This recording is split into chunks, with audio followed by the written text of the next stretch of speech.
Hey guys, it's Jessica and welcome back to another video. Today we're reviewing another set of magnetic eyelashes. I found this one from Eylure, I think that's right. It looks like a good kind of eyeliner, a good liquidy eyeliner. So I'm excited to try this one. It says easy 5-minute application. Step 1, apply liner and allow to dry. Step 2, apply 2 more coats. Apply magnetic lash to liner. This is the style Faux Mink Dramatic.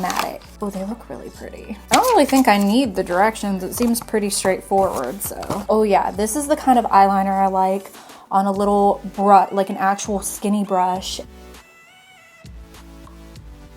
Well, that is the shittiest wing in the world. I haven't worn eyeliner in forever. I'm a little bit rusty. It seems like it dries pretty fast. 2 more layers on, which that's a lot. I don't know, I hope it doesn't start cracking. It seems like it's very dry. That was the last layer. So I guess we'll, I assume, wait for it to dry. There's 4 magnets on it, I see. Oh, I feel that shit grip. Those suckers went on pretty easily. They look kind of cute, don't they? Like, I can definitely feel them on my eyes, but I'm also not really used to wearing false lashes, so they're actually really easy. I'm much more likely to wear false lashes if they are magnetic and the eyeliner is magnetic and I just stick it to the eyeliner. I'm much more likely to attempt it. It's much faster. When I try to glue lashes on, it takes me so long to do it, and then I never do it right. It always looks bad, looks wonky, and is falling off.